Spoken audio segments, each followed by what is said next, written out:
చక్కెర అంటే ఇష్టపడని వాళ్ళు ఉండరు. కానీ చక్కెర తింటే డయాబెటీస్ వస్తుంది, బరువు పెరుగుతారు అనే కారణాల వల్ల చాలా మంది తమకు ఇష్టమైన స్వీట్లకు దూరంగా ఉంటున్నారు. నిజంగానే చక్కెర తింటే షుగర్ వ్యాధి వస్తుందా? ఇప్పుడు తెలుసుకుందాం. సాధారణంగా డయాబెటీస్ వ్యాధిగ్రస్తులు తీపి పదార్థాలను కనీసం దగ్గరకు కూడా రానివ్వరు. కొంతమంది అయితే చక్కెర ఎక్కువగా తినడం వల్లే డయాబెటీస్ వస్తుందని నమ్ముతుంటారు. అయితే చక్కెర తినడం వల్ల మధుమేహం వస్తుందనేది కేవలం అపోహ మాత్రమే. శరీరం సరైన మొత్తంలో ఇన్సులిన్ ఉత్పత్తి చేయకపోవడం వల్ల షుగర్ వ్యాధి వస్తుంది. ఒక వ్యక్తి ప్యాంక్రియాస్ ఇన్సులిన్ సరిగ్గా ఉత్పత్తి చేయనప్పుడు రక్తంలో గ్లూకోజ్ స్థాయిలు పెరగడం ప్రారంభమవుతుంది. గ్లూకోజ్ పెరుగుదల రక్తంలో చక్కెర స్థాయిని కూడా పెంచుతుంది. దాన్ని నియంత్రించకపోతే మధుమేహానికి దారితీస్తుంది.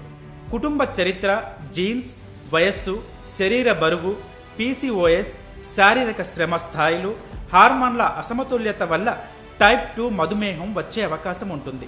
కాబట్టి చక్కెర తినడం వల్లే డయాబెటీస్ వస్తుందనడంలో ఎలాంటి వాస్తవం లేదు. అయితే డయాబెటీస్ వచ్చిన వాళ్ళు చక్కెర ఎక్కువగా తింటే షుగర్ లెవెల్స్ మరింత పెరుగుతాయని డాక్టర్లు వద్దని సూచిస్తుంటారు. బరువు తగ్గడానికి లేదా ఆరోగ్యంగా ఉండడానికి జీరో షుగర్ డైట్ ఫాలో అవ్వాలని చాలా మంది చెబుతుంటారు. ఇది కూడా ఓ అపోహే. వాస్తవానికి చక్కెర ఏ రూపంలో తింటున్నామన్న దానిపై బరువు పెరగడం ఆధారపడి ఉంటుంది. కాబట్టి చక్కెర ఎక్కువగా ఉండే ప్రాసెస్డ్ ఫుడ్స్, కూల్ డ్రింక్స్కు దూరంగా ఉండడం మంచిది. ఇక కొంతమంది చక్కెరకు బదులుగా ఆర్టిఫిషియల్ స్వీట్నర్లను ఉపయోగిస్తుంటారు.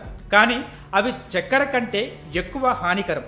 వాటి వల్ల మధుమేహం, క్యాన్సర్తో పాటు అనేక దీర్ఘకాలిక ఆరోగ్య సమస్యల ముప్పు ఎక్కువగా ఉంటుంది. కాబట్టి కృత్రిమంగా తయారైన చక్కెర కన్నా సహజ చక్కెరను తీసుకోవడం మంచిది. కుదిరితే చక్కెరకు బదులుగా బెల్లం లేదా తేనెని వాడుకోవడం ఆరోగ్యానికి శ్రేయస్కరం.